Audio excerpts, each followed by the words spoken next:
जी अस्सलाम वालेकुम dear students, कैसे हैं आप लोग। उम्मीद करता हूँ बेटा आप सब लोग ठीक होंगे। लास्ट लेक्चर में बेटा हमने दो टॉपिक्स अपने कंप्लीट कर लिए थे। चैप्टर नंबर 1A के computer in individual use and computer in organisation.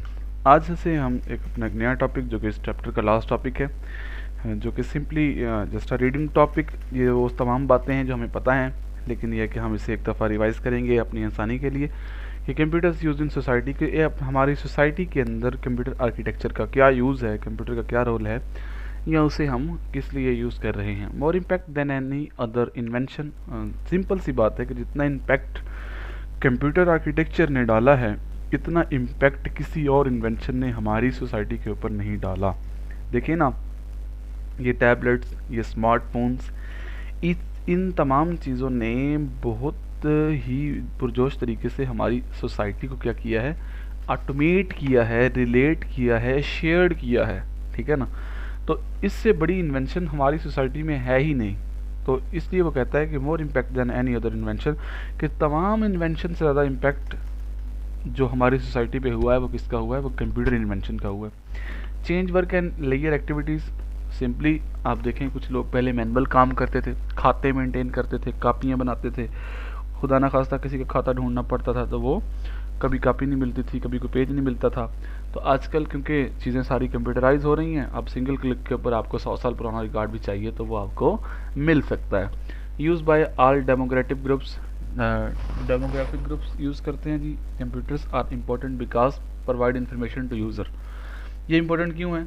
Simply कि ये यूज़र्स को बहुत जल्दी और बहुत फास्ट और बहुत ही ज़्यादा अमाउंट ऑफ डाटा में से इंफॉर्मेशन गैदर करके दे देते हैं। क्योंकि देखिए, आपका जो सीपीयू है, ठीक है ना, नॉर्मली आपका जो सीपीयू आर्किटेक्चर जो कंप्यूटर आजकल आप यूज़ कर रहे हैं, वो जिस आर्किटेक्चर को फॉलो कर रहा है, that is called the मिप्स architecture. MIPS, that is called मिप्स। It's not a मिप्स, it's abbreviation is million instruction पर सेकेंड।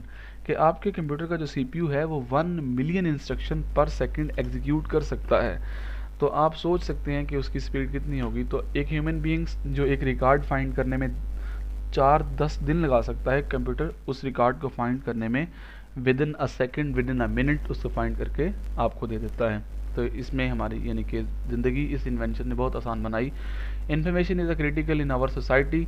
डिफरेंट इन्फॉर्मेशन जो है वो क्रिटिकल है टू आवर सोसाइटी के लिए। आप इस बात पे यानी कि इत्तेफाक करेंगे कि अगर आपके पास बहुत सारा डाटा है और आपको उसको प्रोसेस करना है और आप चाहते हैं कि जल्द से जल्द मुझे इसके रिज़ल्ट मिलें। फॉर एग्जांपल, आप करंट सूरत हाल को देख रहे हैं कोविड-19 की, कि यहाँ पे आपको चाहिए कि आपने पिछले जो आपने टेस्ट किए थे वो 6000 टेस्ट हैं। आप चाहते हैं कि एक ही रात में मैं उनका एनालिसिस करूँ कि उनमें से कितने ऐसे लोग हैं जो ठीक हुए थे।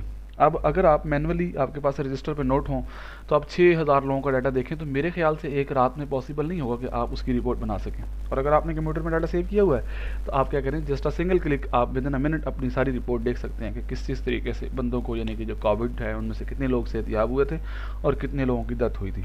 तो इसलिए वो कह रहा है कि information is a critical to our society. Managing information is difficult.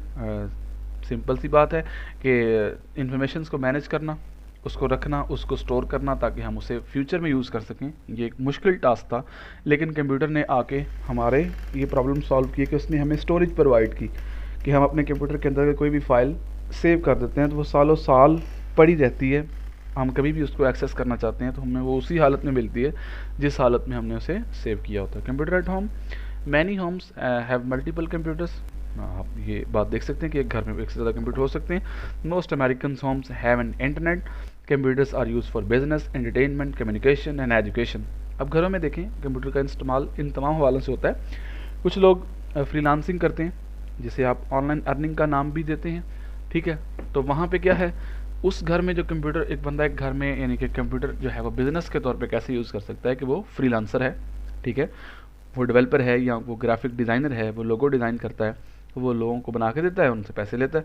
दूसरी क्या है, एंटरटेनमेंट, कि वो जस्ट गाने, फिल्में, मूवियाँ ये चीज़ें देखता है और बस वो एंटरटेन होता है। कम्युनिकेशन के लिए, कि फॉर एग्जांपल अगर आपका कोई भाई बाहर है तो आप क्या करते हैं, वीडियो कॉल्स करते हैं, स्काइप के ज़रिए से डेली शाम को घर वाले बैठते हैं और उससे यानी कि कंप्यूटर पे बातें करते हैं। तो अपने दिल यानी कि बहलाते हैं कि जी वो हमसे दूर है तो हम उससे कम्युनिकेशन करते हैं, तो कम्युनिकेशन के लिए भी आप उसे यूज़ कर सकते हैं। एजुकेशन, सिंपली इसमें तो मुझे कोई वजाहत देने की ज़रूरत ही नहीं है कि आप अपने किसी भी एजुकेशन टॉपिक को इंटरनेट ब्राउजिंग से सर्च कर सकते हैं, देख सकते हैं कि जी कि ये टॉपिक की जो डेफिशिएंसीज़ हैं आप उनको रिजॉल्व कर सकते हैं। Computer in education, computer literacy all the levels, computer in small businesses make business more portable. अब देखिए ना, बिजनेस के अंदर इसने कितना भला किया। अब एक दुकान वाला है, वो पहले यानी कि उसको कोई नहीं जानता था।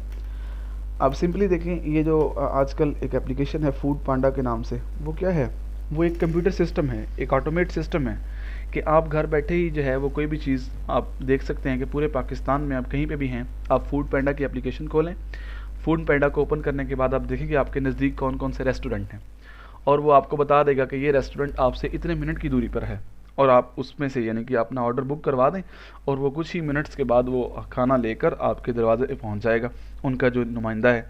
तो ये क्या है, ये वो छोटे छोटे बिजनेसेस, यानी कि जो बंदा एक रेडी लगाता था, उसने क्या किया, उसने फूड पांडा की मेंबरशिप परचेज़ की, उसके पास उसकी डिवाइस है। अब क्या है कि वो एक ग्लोबल वर्ल्ड में चला गया, सही है। वो रेडी वाला जिसको एक मोहल्ले वाले जानते थे, अब मोहल्ले वाले नहीं जानते, अब उसको ग्लोबली पूरा शहर जानता है।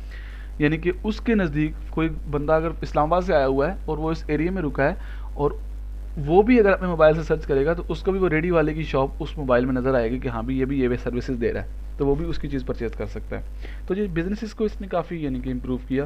Computer in industry are use to design a products, simply आप देखें ऑटोमोबाइल इंडस्ट्रीज़ के अंदर अगर आप चले जाएँ, ये जो कार्स वगैरह आपकी कार वगैरह बनाती हैं, जो बाइक्स बनाती हैं जो कंपनीज़, तो ये जो कारों के आए दिन नए मॉडल और नए डिज़ाइन होते हैं, ये कौन करता है, ये कंप्यूटर्स पे किए जाते हैं। तो वो लोग कंप्यूटर्स को किस लिए यूज़ करते हैं, अपने आर्किटेक्चर डिज़ाइनर्स के लिए, assembly lines and automated, simply इस चीज़ को आप यहाँ पे देख सकते हैं। और लास्ट है जी कंप्यूटर इन गवर्नमेंट, तो मेरे ख्याल से ये भी आपको क्लियर है कि टैक्सेशन डिपार्टमेंट है जी हमारा। आजकल जो हमारे ऊपर टैक्सेस लग रहे हैं, गवर्नमेंट लगा रही है, फेडरल गवर्नमेंट के यानी कि जो जितने भी सिस्टम्स हैं, सिंपली आप इसकी बेहतरीन एग्जांपल ले सकते हैं नादरा, ठीक है ना। नादरा का आप कितना बड़ा सिस्टम है, नेशनल जो डेटाबेस कहा जाता है जिसे, ठीक है जी। वो क्या है जिसके अंदर आपके पास तमाम डाटा सेव है और अपने रिकॉर्ड को वहाँ पे for the further of records के लिए सेव कर सकते हैं। Computer in health care, simply computer ने हेल्थ केयर इंडस्ट्री में बहुत सारे यानी कि जो हैं वो इनकलाब बर्पा किए हैं। आप जाके देखें, आजकल हमारे पास लेटेस्ट मशीन है, MRI मशीन है, एक्सरे मशीन्स हैं, ये सारी की सारी इजादात कंप्यूटर इन्वेंशन से किसी न किसी हवाले से जुड़ी हुई हैं, ठीक है, कि with the passage of time इनको बनाया गया, इनको सेंस किया गया। तो इस तरीके से ये कंप्यूटर हमारी सोसाइटी में भी इम्पोर्टेंट हो चुका, हमारे इंडिविजुअल यूज़ में भी आ चुका और हमारी इंडस्ट्री ऑर्गेनाइजेशन यूज़ में भी आ चुका। तो ये था जी हमारा चैप्टर नंबर 1, जिसमें हमने देखा कि कंप्यूटर क्या होता है और कंप्यूटर को हम कहाँ कहाँ पे यूज़ करते हैं, एप्लीकेशन ऑफ कंप्यूटर्स को बेसिकली हमने डिस्कस किया। और इसी के साथ ही हमारा चैप्टर नंबर 1 एंड होता है। आप लोगों के जो क्वेश्चन और क्यूरीज होंगी, you can paste your queries in video description और कमेंट सेक्शन। इंशाल्लाह एज मच एज पॉसिबल आपको जो है इसके आंसर्स किए जाएंगे। मिलते हैं इंशाल्लाह नेक्स्ट इंटरेस्टिंग चैप्टर के साथ। Thank you very much. अल्लाह हाफिज़।